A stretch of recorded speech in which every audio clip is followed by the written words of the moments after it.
Today I'm flying KLM 787-10 from Chicago to Amsterdam in World Business Class. I'll be honest, I've flown KLM in business before, and I wasn't particularly happy with the product. So why the heck would I book it again? Well, I didn't. I booked to fly Air France's new enclosed suites, arguably the best product to cross the Atlantic. But things didn't turn out, and I'll explain what happened later in the video. But that's alright, as the theme of this review series is redemption. Can KLM redeem themselves and offer a great experience across the Atlantic? Let's find out. What seats you get on KLM really depends on the plane. KLM has introduced new seats on their 777s with wireless charging and suite doors. That's cool. I didn't get that today. The 787-9 seats are more open and similar to Air France's old seats with a folding TV screen. The 787-10s paradoxically offer a similar but yet different third seat made by Jamco, which is what I'll be flying today. As I was flying a SkyTeam airline in business class, I had access to both the Delta Skyclub as well as the SAS Lounge, now that they've joined SkyTeam. I covered the SAS Lounge last year in the last series when they were part of Star Alliance, so I headed to the Delta Skyclub for the first time. Damn, this place is nice. After scanning my boarding pass for entry, I headed to grab a seat by the window. Like most domestic US airline lounges, there's basic drinks for free, as well as paid premium options. The food spread was pretty good, though not on the level of a typical international business class lounge. Still, it's better than American Airlines Club for sure. There was even a hot dog stand of all things. So yeah, it's pretty great, and combined with a new LOT Star Alliance lounge, Terminal 5 is really upping their lounge game recently. As I relaxed in the lounge, I saw my KLM 787-10 arrive and headed towards the gate. I also saw a Doe & Co. catering truck near the aircraft. Doe & Co. caters Austrian, Swiss, British Airways, and Turkish Airlines, and has some of the best food in the sky. I'm not sure what voodoo magic got them to cater my flight, but my hope was somewhat restored. The food on my last KLM flight had been, well, downright dreadful. Boarding was comically incompetent, with there being a mix-up between the gate staff as to what zone was boarding. Zone 2 was mistakenly called before Zone 1. I also overheard some tearful Delta passengers trying to get on this flight, but KLM gate agents said that Delta had mistakenly given them tickets while the flight was actually sold out. They were told to go back to Delta and figure it out. Ah, the joys of airline alliances.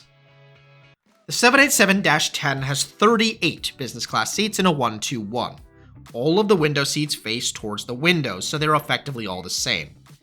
The initial impression was it's kind of a dull look.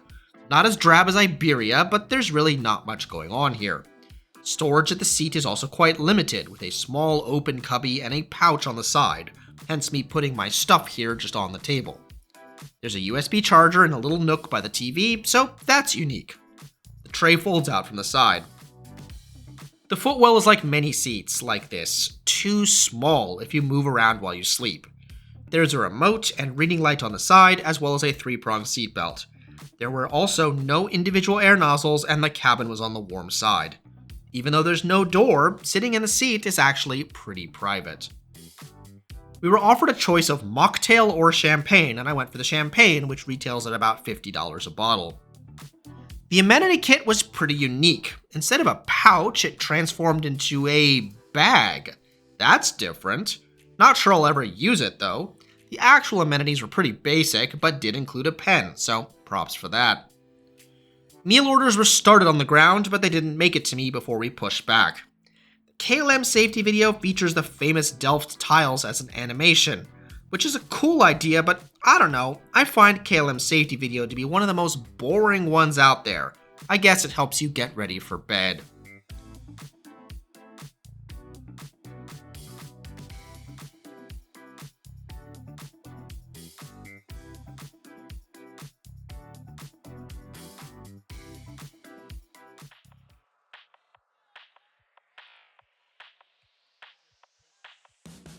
Flying time to Amsterdam was 6 hours and 50 minutes thanks to a strong tailwind at 37,000 feet.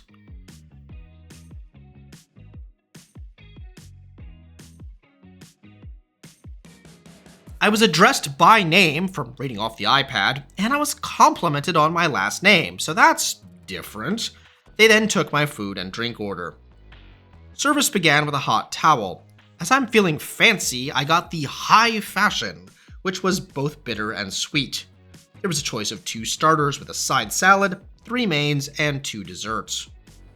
For a starter, I got the lobster with mango, avocado, served over cucumbers. That sounds like different tastes and textures, but actually really worked, and I might try and make this at home, so that's really saying something. The salad was fine, but wow, a great start. Perhaps KLM will indeed redeem themselves and have some good food? Right. I ordered the adobo chicken. Oh dear. I mean, it was fine. Technically edible. The chicken wasn't even overcooked. It's just that it was pretty devoid of any meaningful flavor. What a shame. And that spinach. Yeah, no bueno. I finished with raspberry cheesecake with white chocolate and matcha, which was also pretty good. So, 2 out of 4 on the dishes there, KLM. That's shaping up to be the rating for this whole flight now that I think about it. But one dessert isn't enough, so I was also offered a chocolate shaped like a Delft house. Don't mind if I do. With only 4 hours and 21 minutes left in the flight, I got ready for bed. There's only a pillow and a blanket, no mattress pad on offer. The seat itself was actually pretty well padded, and I slept for about 3 hours, but it was hardly the best sleep on a plane I've ever had. I also did wake up from smacking the top and sides of the footwell with my knees, but it's not as bad as Turkish or regional Singapore. I woke up with just about an hour to spare. They were serving a choice of 3 breakfasts, but I was still full from dinner only a few hours before, so I just had some tea. With it, I picked up another Delft house. KLM has been offering these houses filled with gin since the days of airline regulation, where they were used as a bribe to encourage travelers to book with them. They were a real collectible item, and this is going next to my other one on the mantelpiece. The bathroom was clean and also featured Delft houses on the wall, as well as some products and a fake flower.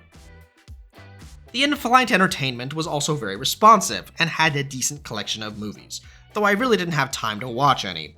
Instead, I watched the map as we approached Amsterdam.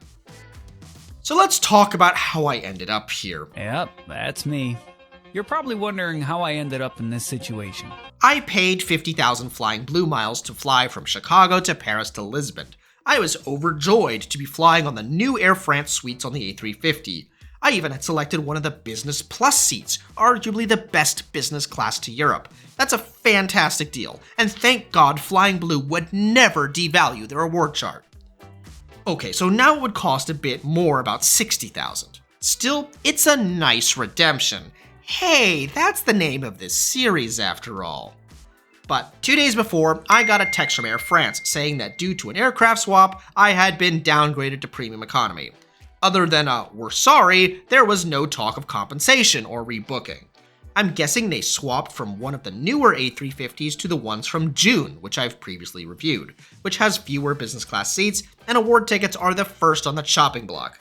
But what you need to do is call them immediately. After listening to the hold music that is so traumatizing given my history with Air France, Please hold the line. Your call will be handled shortly. I got through to an agent who rebooked me on this very itinerary. Though I'd only have 1 hour and 25 minutes as a layover in Amsterdam, and if you've ever transited here, you know that that's a terrible idea. We touched down at 6:50 a.m., 20 minutes early, but it took us 20 minutes to taxi, arriving at the gate at 7:10. So let's start the clock and see if I made it.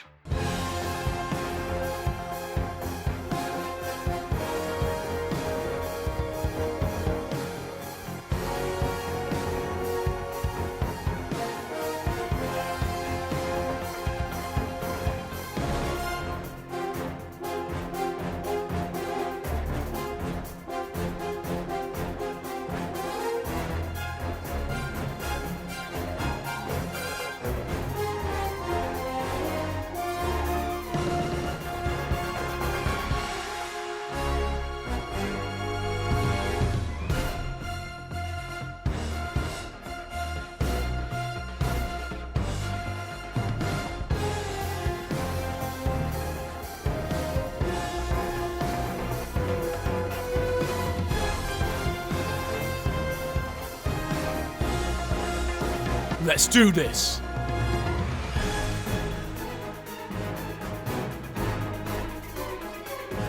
What the hell is he doing? I find it best not to look.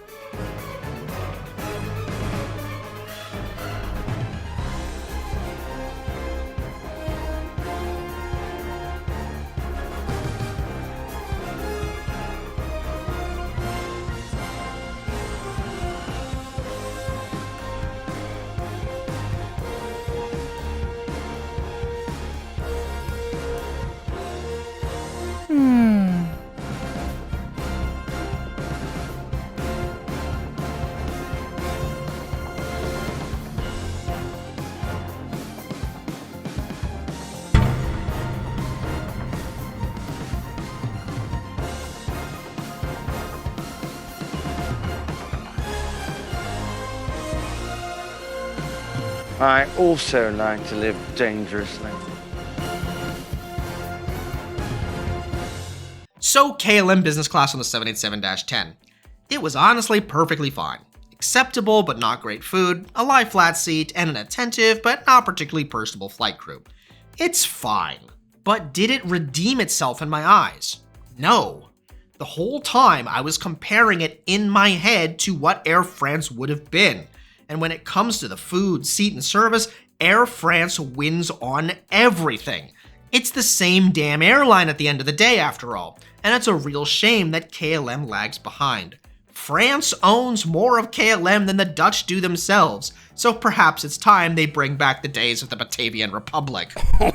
Speaking of reopening historical wounds, this won't be the only transatlantic business class flight of the trip. While I was hoping to revive Anglo-French rivalry, I'll have to settle for refighting the Battle of Schwenningen. And like in 1653, the British absolutely trounced the Dutch in every possible metric. So yeah, KLM is fine, and can be a great option to get to Europe. But I'm thinking it's closer to Iberia and United than Air France, British Airways, Finnair, or Turkish. But that British Airways flight is well in the future. For now I'm off to Portugal. So next time we'll check out KLM's European business class to see how that stacks up.